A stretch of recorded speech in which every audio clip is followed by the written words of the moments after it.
Okay, so good evening, everyone. My name is Raveena Flor Lalwani. I am currently a freshman student at St. Olaf College. And for starters, I would like to apologize because I am not an ELT expert like everyone else is. But I believe that it is very important sometimes to hear the perspective of a student and listen to a different idea for the future. So before I begin this presentation, I would just like to point out that this is a conference that is organized to raise funds for the victims of Puerto Rico's earthquake. So if you would please donate for them because, well, tomorrow is always a new day and there is hope for the future. So, how can teachers support and equip their students to become global citizens? That is my question. What you see is what you get. It may not seem like it is the case, but us students, we are always paying attention to everything that is happening in class. It may not seem like we're listening to you, that we're just doing our own thing or drawing doodles, but the truth is that we pay attention not just to what you say or what you're teaching, but also the way that you are delivering a message or how you are dealing with a conflict in general. Every single opportunity that we have, we are listening to you. And I believe that through this, you are the core preparation to the future for us as well, because it is true that I don't pay attention in class, true, but I do spend more time with my teachers in school than I do with my parents at home. And I pay attention and listen to what they're saying sometimes, keeping in mind all of these key concepts and this knowledge that they're delivering about specific details that I must keep in mind beyond the four walls of a classroom.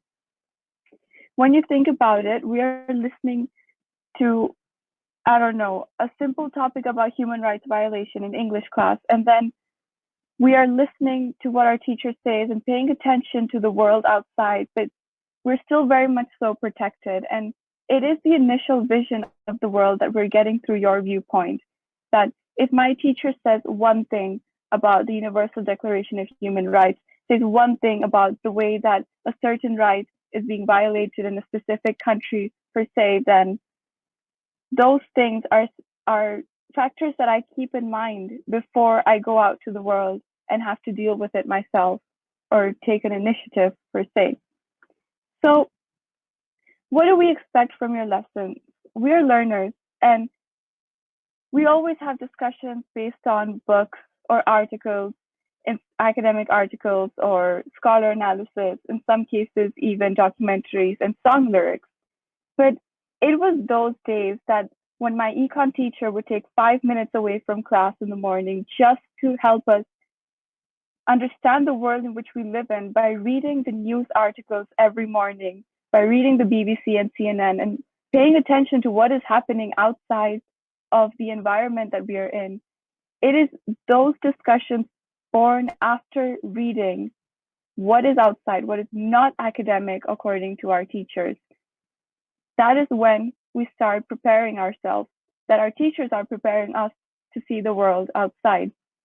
And when we're comparing themes, say in a book for English class, we're talking about racial discrimination, comparing it to the way that there are certain racial discrimination cases happening around the world, analyzing history as to how it even started, looking at how other places have actually dealt with it in the past.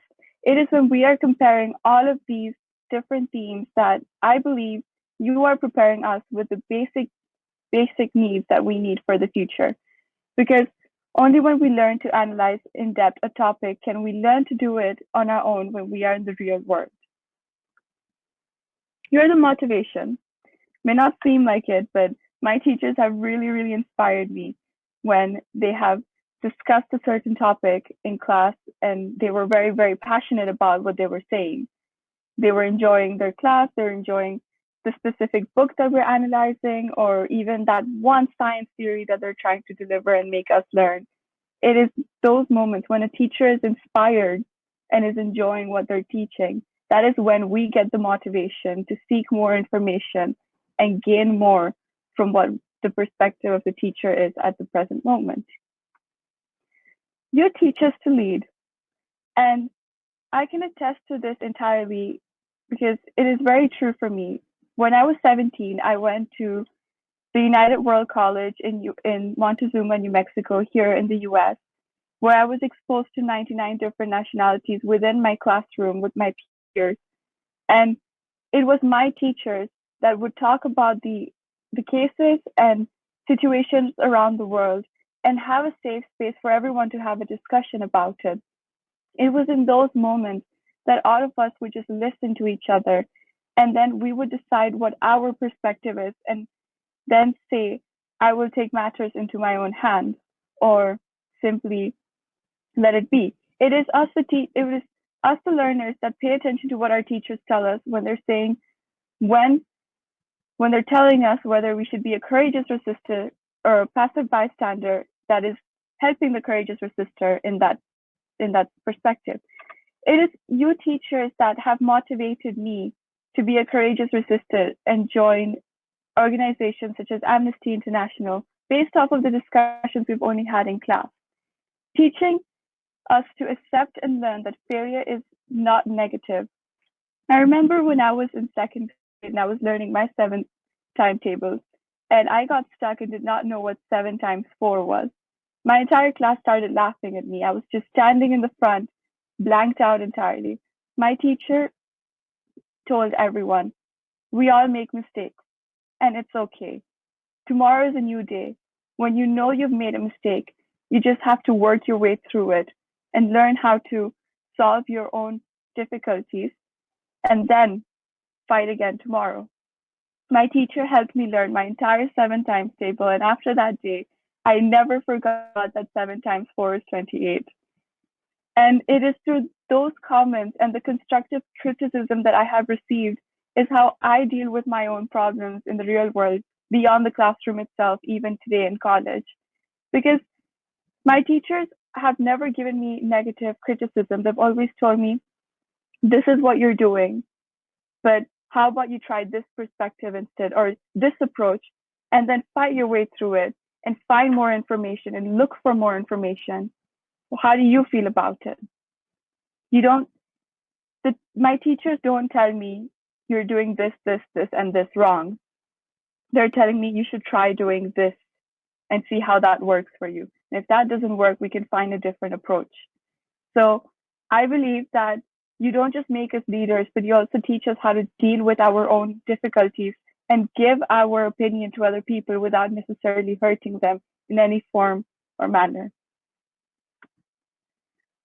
A global citizen is first a human being. And well, as I said, we do pay attention to what is happening, whether it's in the classroom or outside. The way that my teachers have communicated with their boss or their coworkers or even with us, the students.